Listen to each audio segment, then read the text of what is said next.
comedian, self-described libertarian two-pack. Dave Smith, while the biggest issues of the midterms have been things like the economy and protecting our kids, Dave takes it one step further. He can connect our crumbling culture to today's biggest foreign policy issues, like how close we are to a war in Russia. Welcome, Dave. How are you? Thank you, Glenn. It's good to be with you guys. And yeah, I think there's a very clear connection. This is not my observation. This is the observation of the most brilliant founders of this country, that if we go around the world searching for monsters to destroy, we become the dictatoress of the world, but we lose our own soul. Yes. And I think that's what a lot of you guys are talking about on the panel today. Yeah, I think that the global wars that we have fought started out as, I mean, if you remember right, I think the war in Afghanistan was first called Operation Crusade or something like that, because it felt righteous, etc. And because we were fighting Muslims, they thought, oh, we should change the name Crusade. But it started out as righteous indignation, but it has turned into something that is really, truly, remarkably evil, that has exposed what we as a country never thought we were doing. And that is really bad things to people all around the world.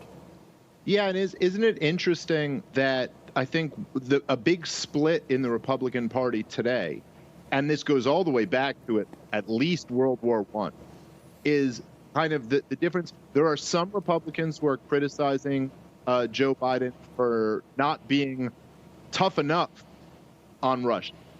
And then there are other more America First Republicans who are criticizing him for even being involved in this to begin with. Right. And this goes all the way back through the conservative wing of the Republican Party, was arguing not to get involved in World War I, and then World War II, and then Vietnam, and it goes all the way through. And I think that generally speaking, the hawkish side has won for most of modern American history. And I think since Donald Trump was elected, that's changed a little bit, and there's more energy in the America First side, which is saying, like, what do we really get out of all of this? I would take it a step further and say, if you care about the culture in America, when has it degraded the most? What, during Vietnam? I mean, look at what we're talking about right now. Everything that's happening in American culture. Is it a coincidence that this follows 20 years of terror wars where we don't have one victory to show? All we have, all we really have is the conservative movement, the evangelical movement being completely discredited because they put all of their chips in on the war in Iraq, the war in Afghanistan, which brought us nothing but disaster. And now we're in the middle of a war 5,000 miles away from the east coast of the United States of America, on Russia's border, with the two countries with the biggest nuclear arsenal in the history of the world, staring each other down. For what? For whether the Donbass region is ruled by Kiev or Moscow? You explain to me how that's America First. It's not. I had great hope, and if we hold the Senate, I have hope that the Senate and the House will grab the purse strings and stop this over there. I think this is absolutely corrupt. You have to be a moron to think we could send, $60 million or $60 billion over there and expect that there's no corruption. This is riddled with corruption, and it could very well quickly turn into World War III. And I don't know a single American who is saying, oh yeah, we should have boots on the ground there. We should be involved in that. We relate to the people of Ukraine as being decent people that just want to be left alone.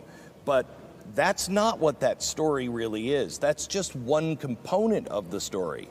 I'm not sure that, because it feels to me like, and I'd love to hear your thoughts on this, it feels to me like this administration wants a war, wants it with Russia. Well, it certainly seems like what they want is to prolong the conflict and to bleed Russia dry. It seems like the attitude is that we have not been successful in defeating insurgencies, but we can be successful in supporting one. So we could maybe draw Russia into what we've been drawn into in Afghanistan and Iraq, in Syria, in Libya, in Somalia, in Pakistan, in Yemen. Dave, do you think that's possible? I mean, when we were in Vietnam, everybody knew Russia was, working against us. We knew that, but they didn't make announcements all the time. This administration has done something I've never seen before, and that is, we just send over this weapon system, this one's coming, they're going to get more of this, and we're even on the ground now training. Countries used to deny those things. They're coming out and saying, no, that's what we're doing, which automatically puts us into a war stance. Yeah, and Glenn, the biggest difference between all of the proxy wars against the Soviet Union, well, I mean, the big difference is this isn't the Soviet Union anymore. Yeah. But the big difference in this conflict is that this is on Russia's border. That makes this a whole different thing. Look, when the Soviet Union put nuclear missiles in Cuba, Jack Kennedy said, "I will nuke the world if you keep these here." And we all agree that he was right.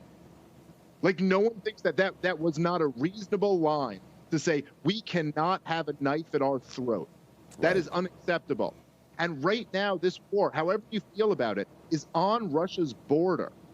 Now, I'm not saying that Russia is justified in invading. Not at all. They're certainly not. I don't think we were justified in invading Iraq or Afghanistan, maybe Afghanistan, but certainly not to have a regime change against the Taliban. But you know what, Glenn, as you know, about 90% of the things that are happening across the planet right now are not justified. That's not the question. The question is, what is the risk that we are incurring against our country, and for what benefit?